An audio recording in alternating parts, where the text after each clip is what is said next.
that it actually helped the world. I mean, I'll be the first to admit I'm just salty because I miss Prince of Persia. But you know what? It's good that Assassin's Creed did something like that unintentionally. You know, they did it solely for accuracy for their product, and it's paying its dividends back in an instance where otherwise, like, one of the most famous buildings from the last 400 years would just it would just be a pile of rubble. Yeah. And that's really, really fucking cool. I really like history. It doesn't make me like Assassin's Creed more, but it's definitely cool that happened. Yeah. It's an appreciation factor for it, nonetheless, yeah. Yeah. Yeah. And you were talking about some other real-life locations or real-life polls. Oh, that's right. You mentioned that Ghost of Tsushima was based on an actual event? Yeah, it's an actual battle that happened in Tsushima, the island of Tsushima. Mm-hmm. It was like back in the late 1200s, something like that, where basically what happens in this game is what happened in history, where the Mongols were coming into Japan to try to take over and invade the country. Right. And basically, for the first little while of what would be the war, the Mongols were just taking over, man. They were just hitting harder, killing all the Japanese that were being sent to take care of them. But they made a huge mistake in, like, their naval force. They tried to send a bunch of people in boats to Tsushima. Right. But it didn't work out. What happened was, as they were, like, coming in and, like, Japan was, having its own crisis, this giant tidal wave, or like this typhoon, which was called the kamikaze, is where the term comes from. It's like it's like the divine wind, so it's like a divine wind was like saving Japan with a typhoon. Right. It came through, and they weren't able to come in to Japan to invade. They weren't able to port, but instead, what happened? It messed up the Mongols' ships, and they actually got decimated because of it. Like, anybody else who survived was just drifting on wood up to the shore, and the Japanese people, like, whether it be samurais or whether it just be countrymen, were going into the shores and just stabbing and killing anything that shows up. Yep. Yeah. If anyone wants to see the abridged version of that, it shows up in a snippet of the history of Japan, basically. I believe is what the video is called, by Brian Wurst, I believe his name is.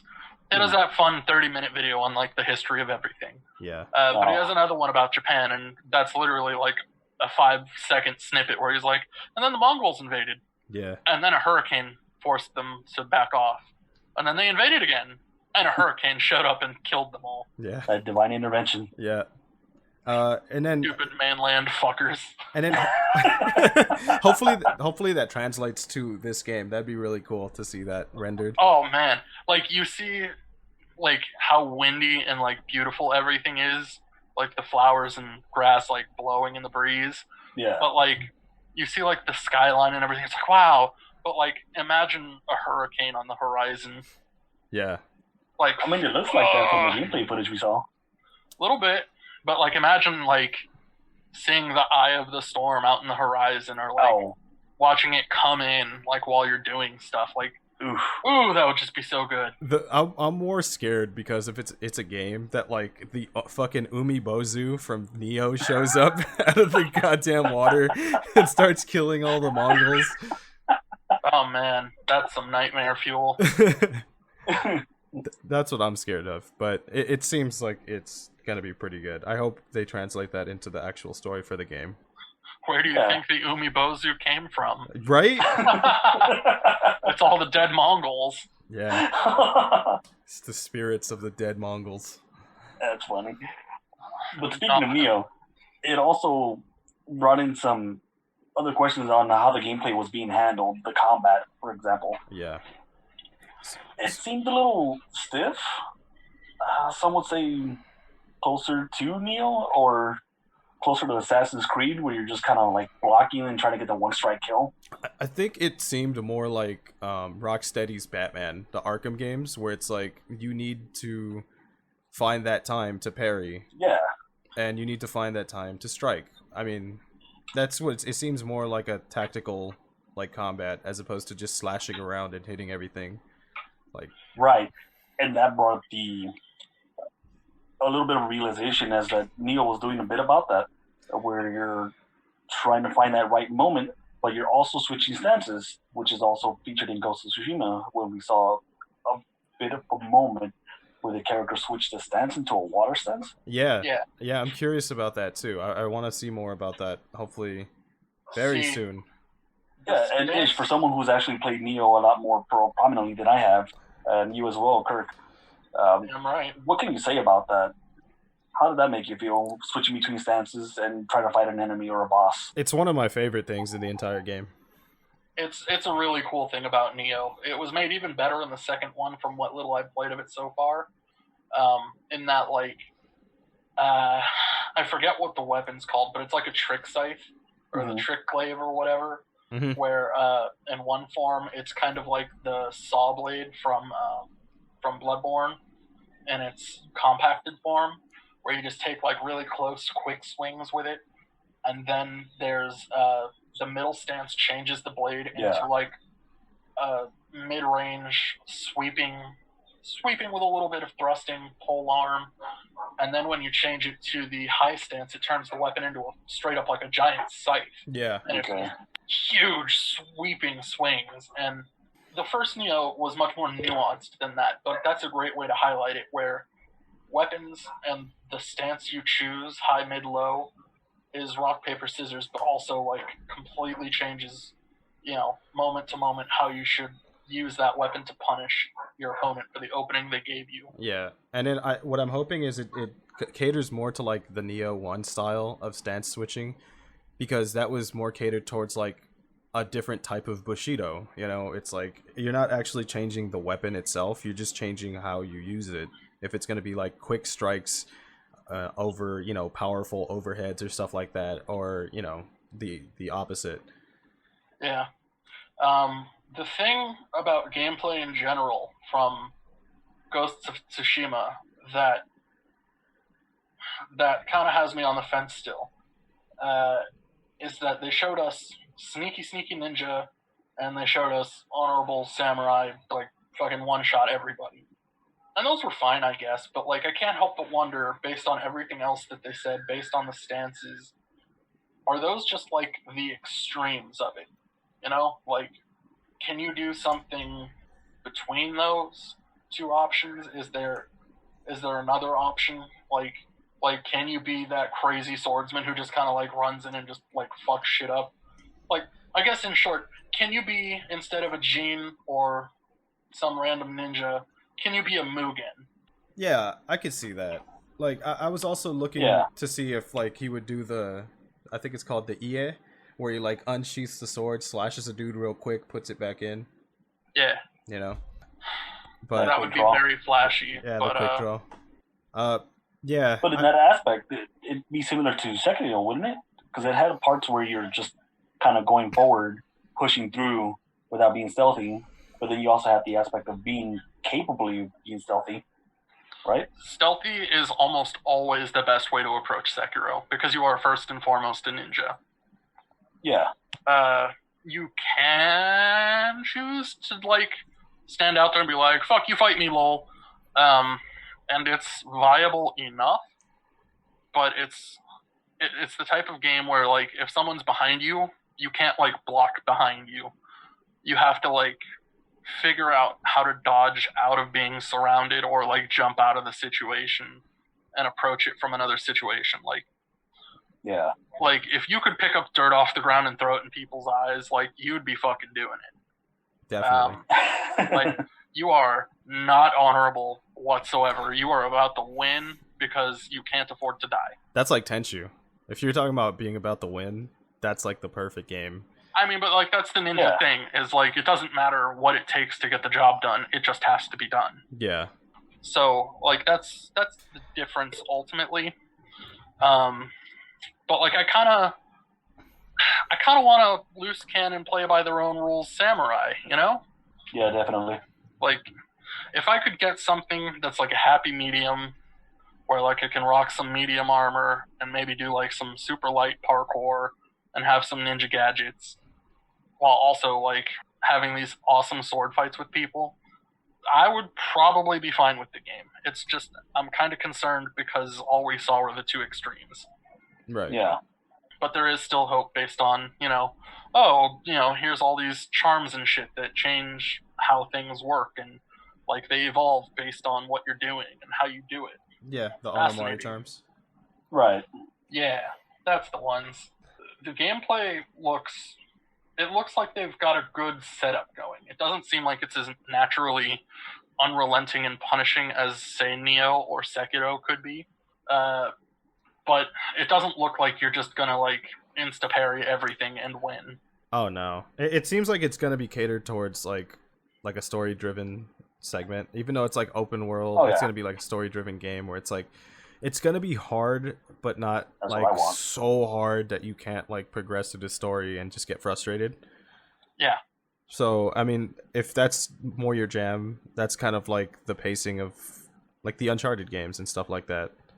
Yeah, buddy. So if you like stuff like that, like Uncharted or like Last of Us, where it's not overly difficult, but there should be some difficulties because that's the case in the story. Like they're having a hard time. Then yeah, I think it's definitely something to pick up. Hey, Freddy. Yeah. Do you know anybody who fits that bill?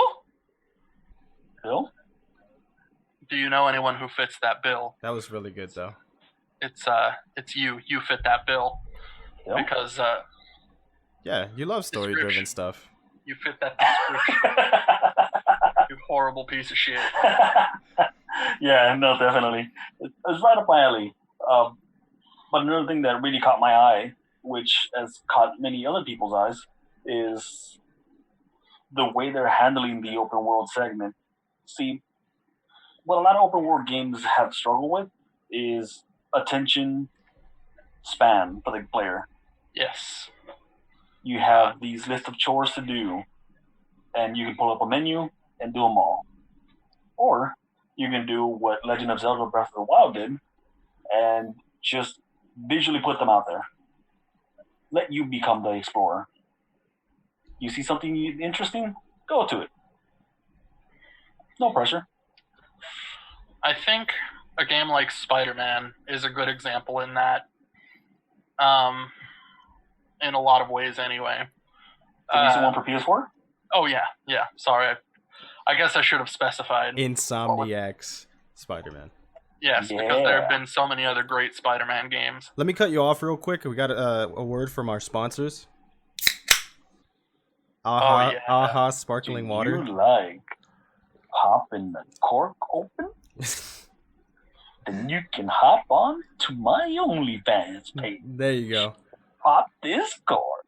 What were you saying, Kirk? Boy, that drink sounded refreshing. It was really good. So I feel like Insomniac Spider-Man is a really good example of like keeping the player's attention span and like helping to direct the flow of like not necessarily the things you have to do, but like, hey, here's all the stuff you could do. Because like for example, there's backpacks to collect. And that was like the second thing that I did when I played the game. First thing, get the map up and running, fix the police station bullshit. Just because not having a complete map is fucking bullshit. Yeah. I had no problem doing it though, because swinging around New York, the basic gameplay is just so fucking satisfying. The traversal.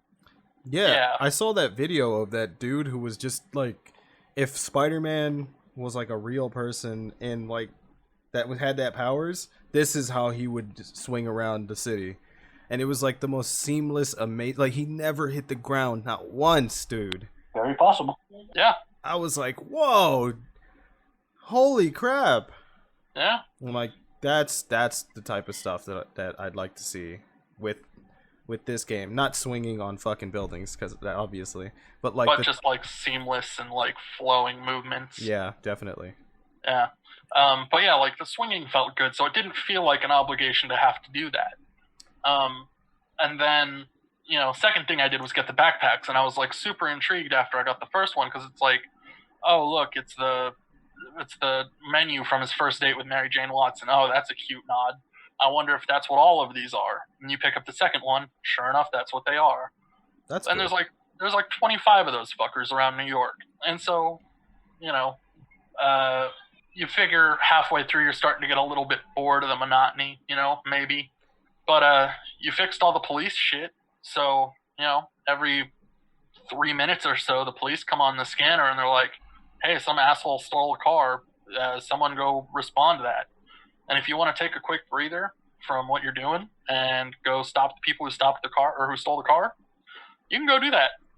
And as soon as you're done with that, go back on your merry way or do something else. Like, there's so many just fun options. And so, like, watching Ghosts of Tsushima, you know, you're riding your horse, minding your business, going your way, and then, like, fucking Snow White birds appear and, like, try to, like, guide you someplace, or a fox shows up and tries to get your attention to make you go to a shrine or whatever, that you would have had no knowledge of otherwise. It's just like, that's really cool. Like, it just breaks up the monotony of, you know, what is otherwise just traveling from point A to B. It's a really interesting way to do it. Yeah, and it seems like there's things. Definitely. It seems like there's things in the environment for Ghost of Tsushima that cause like a sense of urgency, where it's like you could see smokestacks or you could see like maybe troops moving here or there. Yeah. So that Yeah, that smokestack thing reminded me of Skyrim when I used to see like a dragon out in the distance. And I love just wanting to get over there and kill it. Get into more bones. Always needs more bones. Always. Yeah, so I'm hoping it's definitely an expansive, very giant like piece of land that we're working with, but definitely something to fit in between that land, like objectives or just random events. That's ultimately the trick, is it doesn't matter how big your game is. Like, the biggest game map that there is, aside from like the ones you make in Minecraft, is like Just Cause, I think, has the biggest map. Yeah, they're huge. Perhaps, yeah. And there is fuck all to do in them. And like, it's kind of like the Far Cry games, where it's like all this empty space and not a lot to do. Yeah. Fake objectives, you know? Yeah. Work. And that brought up the aspect, as we were talking about Spider-Man, the traversal mechanic, something that is right in Sucker Punch's forte. Oh, yeah. As we learned from Infamous, whether First Light, Second Son, or any of the previous ones, 1 and 2, traversal, as well as the Sly Cooper series, traversal has been like their mainstay. They make it feel so good. Yeah. I remember playing Sly Cooper. I remember the first time I played it, I remember you get the ability to, like, jump on, like, tiny points, like, the top of, like, a chandelier or whatever, and, like, use it as a touch point to move to another touch point to clear a gap or whatever. And, like, you see it at first, and you're like, fuck, I don't know what I'm going to do about this. It's like, oh, yeah, I got that ability, let's see how it works. And, like, not only does your character, like, attach to the point, but, like, Mr. Cooper does a fucking 360 spin and, like, pirouette perches himself up on it, and it's just like, oh, that's fucking so satisfying. As a 90s kid, you said Mr. Cooper, and I thought you meant hanging with Mr. Cooper. That's what I thought you meant. Get wrecked. Damn. I meant Sly. Yeah. I felt like maybe that was implied, but I guess I don't know you well enough. No. Who are you? I don't know. How did I get here? Yikes. But yeah, like, they've always made traversal feel good. That was, like, one of the first moments. And then you play Infamous, and, like, you have electric powers, so eventually you get the ability to, like, walk on the power line. It's like, shit, that's so cool. And then you get the upgraded ability to, like, electro slide on the wires and also, like, refill your power meter so that you can do cool shit. And it's just like, holy shit, you're doing so many things at once, and it's just so good. Yeah. And, you know, they've just got better every time.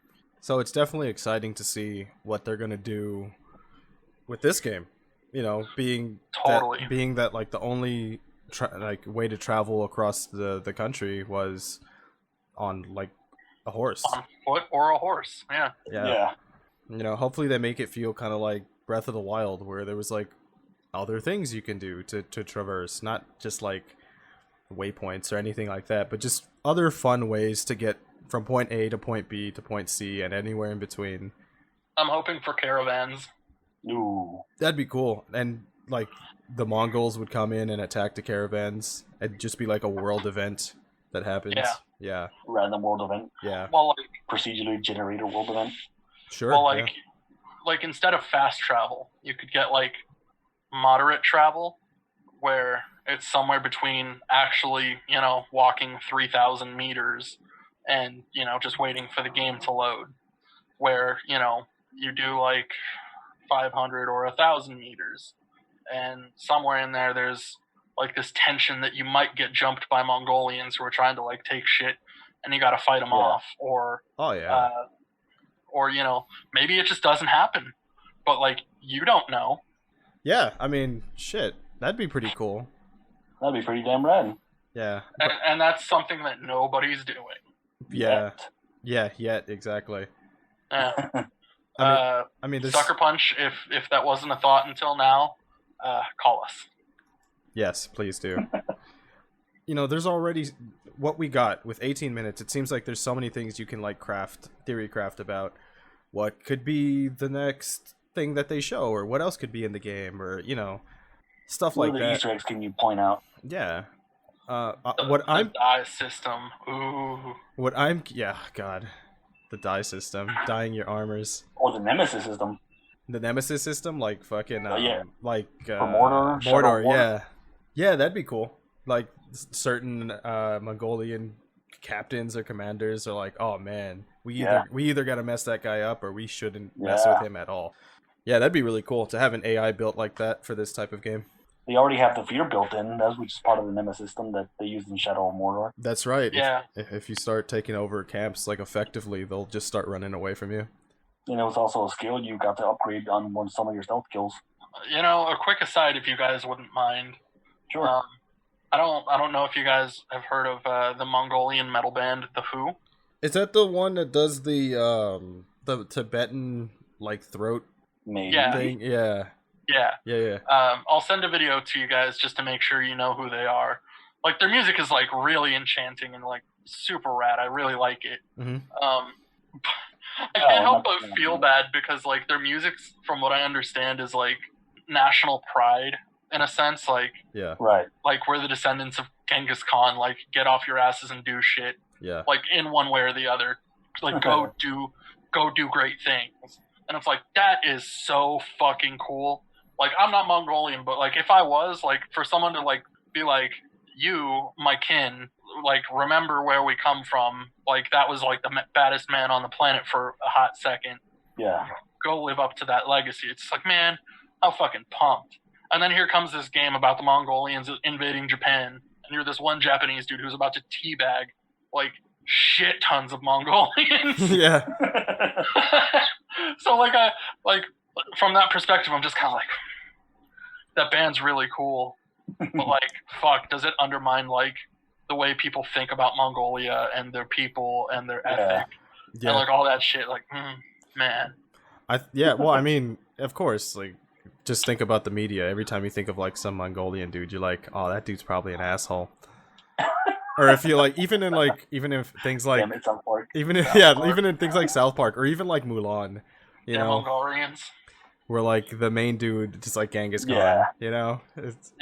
So, it's cool though. It's a cool mantra to live by. It's just like, just remember where you came from. Oh yeah, definitely. Like we were Asian Vikings, you know. Yeah.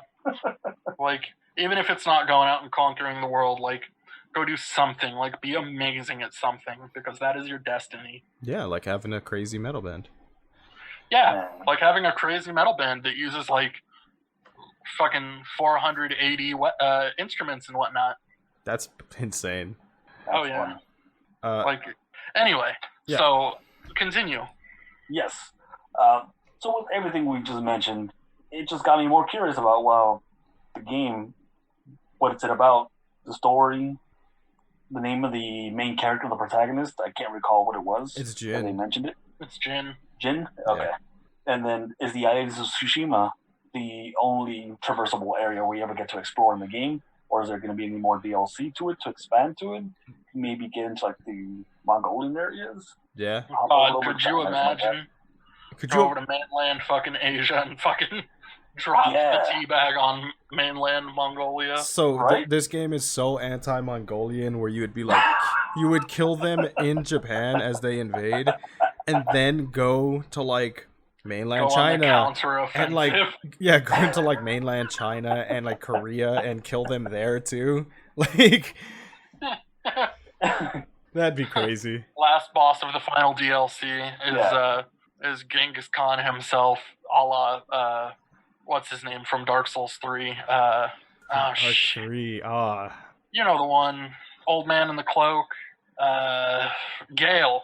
Oh yeah. That'd be cool, but totally not gonna happen. But that would be very cool. No, but I mean, like that's just how this game feels like it's gonna roll. Is just like the Mongolians, like they were. Sure, it was a fucked up thing to roll around and just like take whatever the fuck they wanted, but like Destiny, everything. Oh yeah, real hard. So, also, I'm gonna put up on the description that picture of the Mongolians and the dude at the dude at the shitty walk from South Park as part of like as part of the cover for Ghost of Tsushima. The parody cover. Yeah. Good.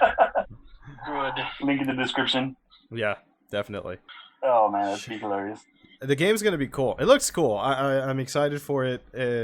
Do I have to turn on my PlayStation 4 to play it again? Yeah, but you know, we'll see. Maybe I'll get it and play it that way. I hope it gets a port. It won't, but I hope it does. For those of you listening, what do you hope to see the game that hasn't shown it yet?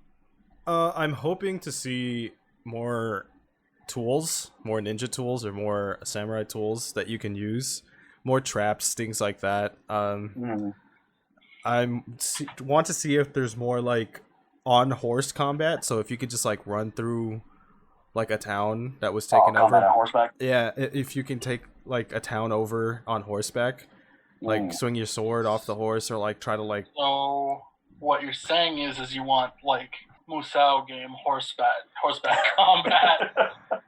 No, because that's way over the top. I want like samurai wars in there. I want like one swing. I don't want the dude to do like a full meter special on the top of their horse. A baker's dozen combo to kill one guy. Like get into the town with the horse, and as they're chasing you, you throw like some caltrops or something. You know? That'd be sick. Yeah. That's funny.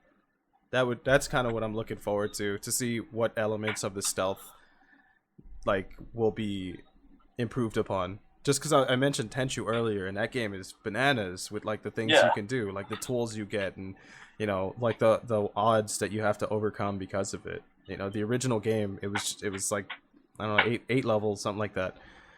But there was like, it was like Hitman, where it was like all this stuff. It's like a playground. You could like kill this guy with your tool, or throw a ninja star at him, or you could just like straight up walk in front of his face and stab him in the stomach. Yeah. And be done with it, and then try to like get onto like the rafters and try to hide again. You know, that's what I want. I want stuff where it's like, you know, you got a bunch of tools and you got a bunch of options to be able to take over what you're doing, take over the Mongols, or take over any objective. That's what I'm looking forward to seeing. Okay, valid. Yeah, that'll be interesting. Yeah, definitely. More of the combat too, like actual like combat, because what we did see was more samurai style combat where it's like you were doing the one-on-ones with this dude, you were doing that duel, which is really it was really cool, real cinematic. And then right after that, it was just like you were an unstoppable force for a second. The dude just slashed horizontally onto the next guy, you know, and then just hit the third guy before going into the town. Yeah. And it was just side note. Uh-huh. That second guy after the cinematic duel, if I saw correctly, had like some sort of buckler shield that you fucking cut through. Yeah. And then there was that part with when he used up that little orb, that ability orb. It looked like he charged up, and it was like a one-hit kill for sure. That was really cool too. I wonder if that's like gonna be a huge part of the combat, or if it's just like situational. You use it sometimes. Oh yeah. because they didn't really show a lot of what was going on with that meter at the bottom left. Mm. And that kind of leads to my reservations, where I'm not entirely sure how I feel about the game, because like they showed us some cool shit, but I feel like there's, like, as they said, they have a lot more they want to show us. I need to see a more complete package to like really get a feel for it. Right. Because I feel like I just got like the tutorial basic stuff. Yeah. And it's fine. It's just, It's I don't know. It's not special as far as gameplay goes. I have hope. I will say that I do have hope. Okay. Valid. Yeah. I don't want to sound like I'm just super shitting on it. Especially because definitely. I love their other works. Always. Like Sly Cooper, Infamous, all those. Super good games. And I would love for this to be another one that I sing the praises of. I just need a little bit more to decide if I'm going to pay for it. Alrighty. Well, we'll get to find out when it comes out on July 17th. Oh God, that's the same day as Paper Mario. Yes, it is. Get wrecked. Well, financially. this game seems super cool, but I do really Paper like Mario, Paper though. Mario. We'll see. We will indeed see. I'm sure we will all be doing very different things that day, and that next episode of this podcast, the ChungaBunga podcast, you can find anywhere now. It's true. I worked so hard. Yeah. He got Thank so you. far, and in the end, we're streaming everywhere. Yeah, enjoy. Good work. Really appreciate. But yeah, we will all be doing very different things at that point, I'm sure. And so that week's episode where we come back to report on what we've been doing for the week, I'm sure you might hear about both of those games. And maybe you'll care about one of them. Or any of us. Yeah. I don't know. Hopefully you're still around to hear that. Yeah, that'd be cool. But, no pressure. Yeah, definitely. We're going to do this no matter what, but it'd be super cool if you're around for the ride. Yeah, we appreciate you guys. We love you guys. Tell your friends, and we can love them too. I will love them. At least one person would. They were lovely. Yeah. Yeah, there you go. Oh my God. So, I believe that was about everything for Ghost of Tsushima, correct? Yeah. Yeah. That was a That huge was a segment. conclusion. Holy crap. That was. Do we have time to talk about another, maybe 2 things, you think? Or I think it's about time we let these nice people go home for the day. Well, I think it's about time to wrap things up. Yeah, I think it's about that time. Get going Well, soon. time to hit the old Dusty Trail. Well done. So, thank you for joining us on whatever this is exactly. It's a butthole sniffing adventure. Come on! It's 3 guys talking about stuff and just talking. There's no direction to it. We're just doing stuff. Yeah. But they're also brothers. But also cops and not brothers. Oh, God bless. If you're not watching Rick and Morty, please watch Rick and Morty. Don't listen to anyone online about it. I guess that means us too. But start watching it and then stop listening to people online. Make your own opinion about it. Nobody else's matters, because a lot of people are like, this show is stupid and derivative of what it used to be. And it's like, I fucking laughed. Fuck you. It's gonna make you laugh, no matter what. Yeah. A lot of good butt jokes and fart jokes. Yeah. I mean, my sister, who's a huge fucking Friends nerd, I got into it. Yeah. That says something. Yeah. That definitely does. These 2 things are not the same. So if you're done watching all the Friends marathons, watch Rick and Morty. Mm-hmm. If you're upset that Friends is now on HBO and you don't want to pay for HBO, watch Rick and Morty. It's on Hulu for the most part. Yeah. I mean, eventually the current season will be as well. Yeah. But when it is eventually released. if you get through everything on Hulu and you're not at the point where you want to buy it on like whatever service, like Google Play or the Apple Store or whatever the fuck, like if you don't want to just own it outright by that point, then then you can fight with us on the Discord channel or on my Facebook page or Freddy's Facebook page. But not mine, because I don't care. Yeah, I'll fight you. I got that kind of time. He'll fight you on the moon. And at the In and Out.